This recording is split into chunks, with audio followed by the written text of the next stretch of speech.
Matthew Murdock pela defesa, excelências. Galera, é o seguinte, vamos falar sobre o 7º episódio de Demolidor que acabou de sair hoje, simplesmente explodidor de cabeças. Sabe por que que é o mais insano e por que que é tão incrível esse episódio? Um detalhe bizarro, um detalhe mínimo que ficou talvez nem 2 segundos na tela, mas fez total diferença e mostra como o universo está conectado e crescendo e andando cada vez mais pra frente. Simplesmente nos primeiros segundos desse episódio, nós vemos a Torre dos Vingadores. Sim, a mesma torre dos novos Vingadores de Thunderbolts, com a Helena Belova, o Buck e toda a galera que nós vimos no filme, aqui no começo, no visual ali de Nova York pela manhã. Só que tem um detalhe, essa torre aqui tá muito diferente da torre que nós vimos no filme de Thunderbolts. Principalmente porque tem um treco ali, meio redondo assim, ó, atrás da torre. E isso aqui me chama a atenção, porque a torre lá no filme tinha ali aquela parte preta atrás, que é aquela ponta maior que estamos vendo ali na torre nova ali. Beleza? Só que tem esse outro negócio que tá separado. O que vem na minha cabeça pra eu já começar a teorizar aqui e começar a surtar é o fato de, na cena pós-crédito de Thunderbolts, nós vemos a nave do Quarteto Fantástico chegando no planeta Terra. E quando a gente vai ver lá no filme, cara, a nave deles é bem pontuda e um pouco curvada. Será que eles colocaram e acloparam uma nave atrás da Torre dos Vingadores? Poderia fazer muito sentido pra explicar o que é isso aqui, já que na descrição do trailer de Vingadores Doomsday, que a gente já trouxe aqui a descrição no canal semana passada, cara, falaram que ia ter 3 torres na Torre dos Vingadores, e eu já tinha até falado que poderia ser a nave do Quarteto Fantástico acoplada ali, só que eu imaginei que ia estar junto, não um pouco separada, mas já mostra que é após os eventos da cena pós-crédito Thunderbolts, se for isso aqui. Ou já mostra também que é apenas pelo menos depois do filme de Thunderbolts pra ter essa terceira torre aclopada ali atrás da Torre dos Vingadores, mostrando que o universo está andando e mostrando que é após os eventos de Thunderbolts de fato. 3 feridos. 2 mortos. O prefeito Fisk promete restabelecer a ordem na cidade. Bom, o episódio nem mostra como o que aconteceu no meio tempo entre o protesto do último episódio de Demolidor pra esse aqui. Já mostra a Karen Page presa na prisão, fazendo todos os processos ali pra ela ficar presa. E ali vemos quem? O Wilson Fisk chegando lá pra conversar com ela e ela já humilhando o cara e ele falando das pessoas que levaram eles a fazer as cagadas ali e tudo mais. E ele até cita que ela matou o Wesley. Você tirou pessoas de mim. E ele até dá uma risada sarcástica pelo fato de o amor que ela tem pelo Demolidor levou ela àquele ponto. Amor? Ah! Lembrando que, né, o amor que ele teve pela Vanessa levou a este ponto aqui. Se você for parar pra pensar, cara, ele tava sempre usando o terno branco durante a série. E aqui agora ele volta a usar o terno preto, porque é o mesmo terno que ele usava antes de conhecer a Vanessa lá na primeira temporada de Demolidor. E aqui nessa cena, a Karen tá completamente doidona mesmo. A mulher vai lá e fala que o cara tá com medo e o cara começa simplesmente a enforcar ela. Gente, é o seguinte, o Rei do Crime teria matado ela ali mesmo, porque assim como ele fez lá com o médico, ele simplesmente mata a pessoa, vai lá outra pessoa lá limpar e tudo bonitinho. Só que o Rei do Crime não foi lá só matar a Karen Page, porque ia ser fácil demais para o Demolidor. E a parada é fazer o Demolidor sofrer o que ele está sofrendo. Então, como que ele vai fazer o Demolidor sofrer mais ainda? Simplesmente deixar a Karen Page para sempre presa.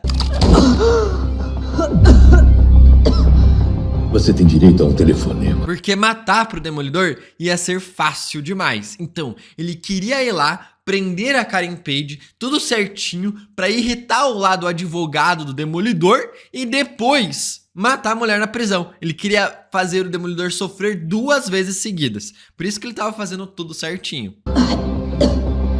Escolha com sabedoria. Ali então, depois, né, a gente também vê que o Rei do Crime percebeu que um dos brincos da Vanessa sumiu. E detalhe, o brinco era branco e vermelho. Quem que pegou? Foi justamente a Heather Gunn que pegou o brinco. Como que é a cor do traje do Muse?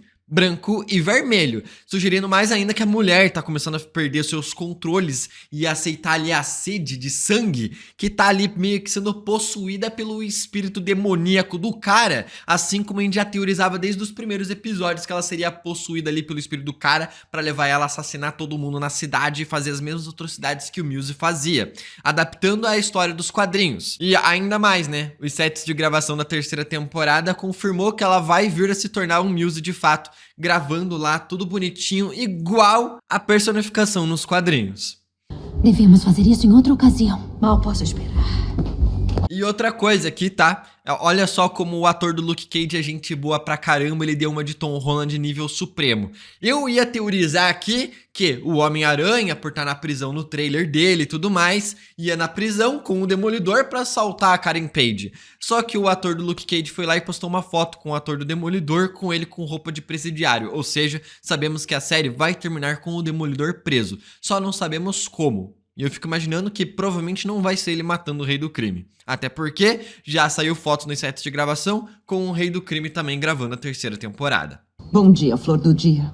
Jessica, espera. Em seguida, temos literalmente a Jessica Jones indo visitar o Sr. Charles, falando que ia matá-lo, o cara. E o cara até meio que zoa, falando que os poderes dela não estão funcionando direito. De novo, eu juro por Deus que eu vou te matar. Você me entendeu? Entendi. Por favor, não me mata. O que tem nessa conversa aqui? Eles falando sobre o Luke Cage. Ela tinha falado no episódio anterior que a Valentina, através do Sr. Charles, estava procurando pessoas com superpoderes e ela recusou. Mas nem todo mundo. A gente teorizou que poderia ser o Luke Cage, poderia ser o Punho de Ferro e tudo mais. Só que aí o que temos? Agora, meio que uma confirmação. Ela e ele é a única conexão que ela tem com o Luke Cage, então dá a entender que o Luke Cage aceitou trabalhar para o Sr. Charles, muito provavelmente para proteger a filha deles. Sou a única pessoa que pode te conectar com o Luke. Ou seja, o Luke Cage está trabalhando como um assassino de aluguel, quase ali como nos quadrinhos que ele é herói de aluguel, e aqui mostra que ele tá quase fazendo o mesmo trabalho que a Yelena Belova fazia antes de se tornar uma vingadora no filme de Thunderbolt. Onde ele tá? Ele tá no exterior, tá fazendo a obra do senhor para que você não precise. E essa conversa aqui termina com o Sr. Charles falando pra Jessica Jones que agora o Rei do Crime tá putaço e vai querer matar a governadora, já que ela quer o cara fora do cargo. Então ela já vai chegar com aquela informação ali avisando o Matt Murdock depois. Fisk vai matar a governadora? Foi isso que o Charles sugeriu. Com muita ênfase. Acredita nele? E é bem nesse momento aí que chega o Cherry pra falar com o Matt Murdock, avisando que a Karen Page foi presa, falando exatamente a prisão em que ela está e que o Rei do Crime tá fazendo tudo certinho pra deixar ela ser presa pra sempre. E não tem como o Demolidor ir lá simplesmente soltar ela. Se fosse machucar ela, ele já teria feito. E nessa conversa também tá justamente a Jessica Jones, que fala até pro Matt Murdock, fala assim, ô, por que você não vai lá então mata o Rei do Crime, né? Só que o Fisk não vai parar. A menos que alguém acabe com ele. Eu esqueci o quanto você é encorajadora. Lembrando que ela já matou o Killgrave na primeira temporada, só que ela ficou super afetada psicologicamente depois que matou o cara, na segunda e na terceira, sem saber se era uma heroína ou não, mostrando que até mesmo ela ali, a Jessica Jones, não mataria o Rei do Crime, e ela tá falando ali meio que só pra implicar com o Matt Murdock mesmo. Você queria uma boa ação, não é? Tá, claro. Tem uma pra você. E agora, sabendo da informação que o Rei do Crime vai tentar matar a governadora, já que ela é a única pessoa que consegue tirar o cara do cargo agora, Matt Murdock vai lá conversar com o mercenário, exigindo aquele pagamento de contas, né? Já que ele quer equilibrar a balança, o cara vai utilizar ao favor dele. Você queria uma boa ação, não é? Pra gente equilibrar a balança.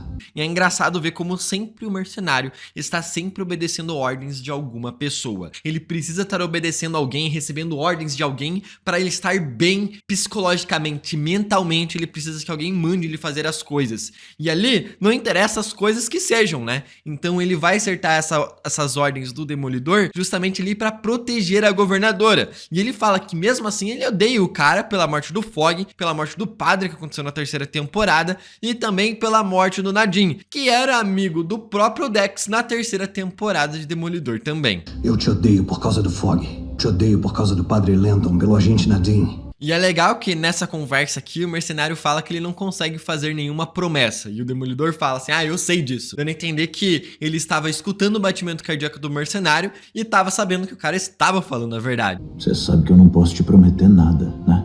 Eu não acreditaria mesmo. E ali então simplesmente aparece para nós o detetive Marrone. Sim, esse cara aqui aparece desde a primeira e o primeiro episódio da primeira temporada de Demolidor, na segunda também, na terceira também, ajuda o Demolidor, ajuda o Justiceiro, ajuda a Jessica Jones, ele está envolvido simplesmente em quase todas as temporadas das séries da Netflix, dos heróis da Netflix. A gente precisa parar de se encontrar assim.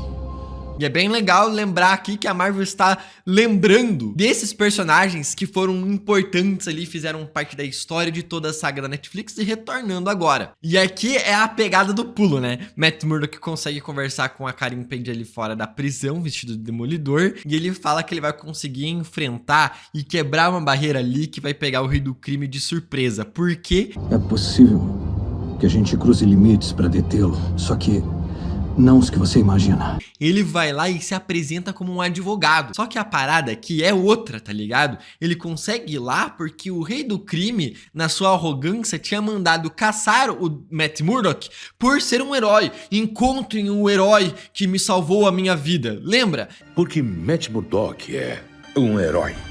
Vamos trazer nosso herói para casa.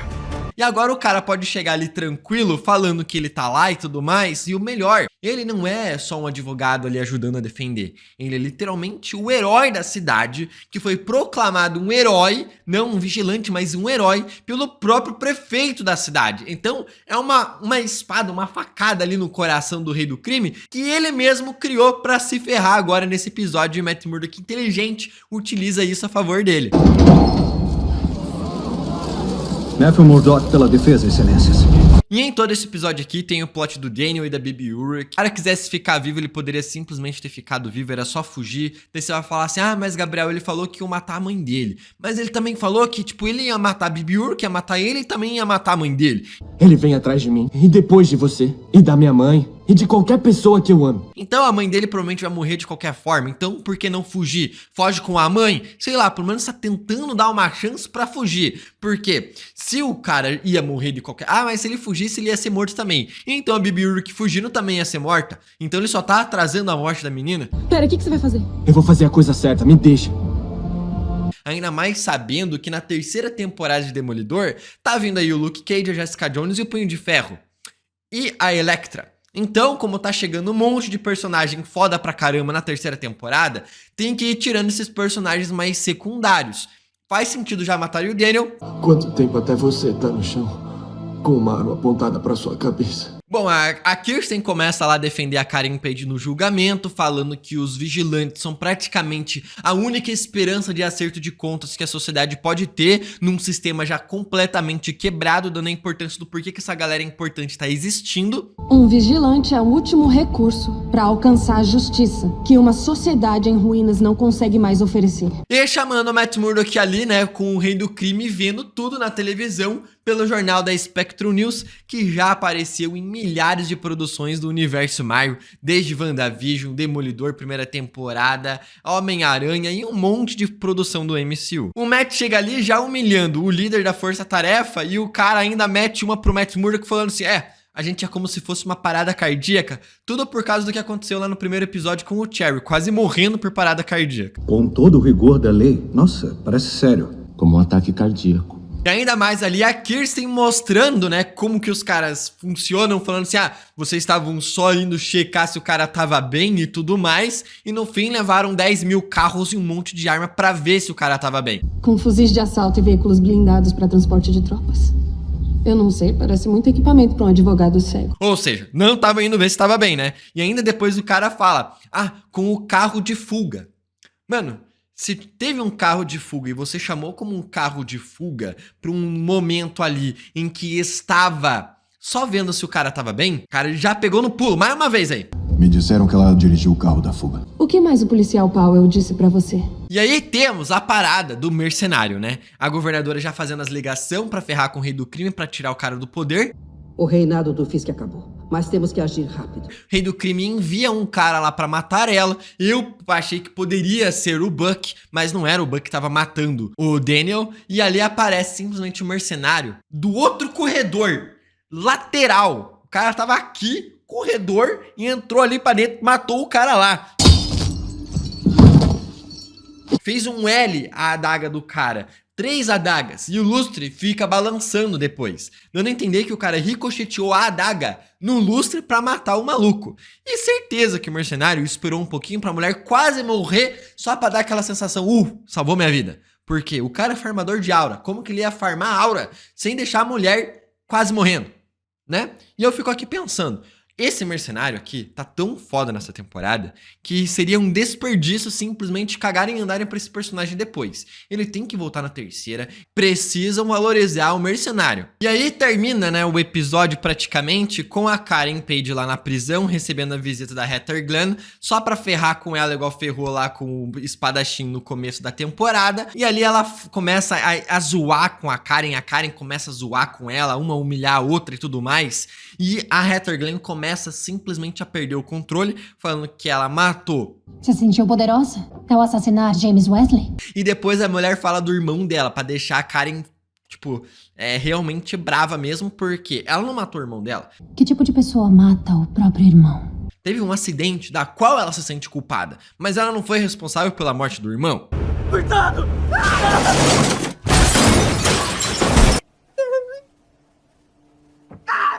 E aí a mulher começa a agredir a Karen Page ali na prisão mesmo, tipo assim, né, tudo fora dos registros e dá pra ver o Mills ali na janela. Tá confirmado, né? Deixou de ser teoria, né? Deixou de ser teoria, tá confirmado, porque já vazou cenas dos sets de gravação e a mulher realmente fala depois ali, né?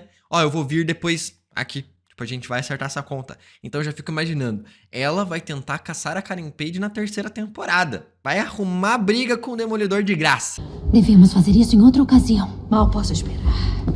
E o episódio termina com a Jessica Jones indo até a igreja com o Matt Murdock ferido ali porque os caras tentaram matar ele e ele fazendo uma oração ali, cara. Ele termina de orar, o Daniel morre. Amém. Né? Tem aquela contraparte ali e chega a Jessica Jones ali pra ajudar o Matt Murdock. E, cara, esse último episódio aqui promete ser simplesmente insano, porque tem as cenas no teaser já com o Rei do Crime totalmente ensanguentado e quebrando coluna de maluco no meio do corredor. Então o último episódio provavelmente vai ser 10 de 10. E eu quero saber aí as teorias que vocês têm sobre Demolidor. Se inscreve aqui no canal e vai sair, ó, vídeo de The Boys aqui no canal também ainda hoje. Então já se inscreve para não perder nada. Até o próximo vídeo e... Tica-tica!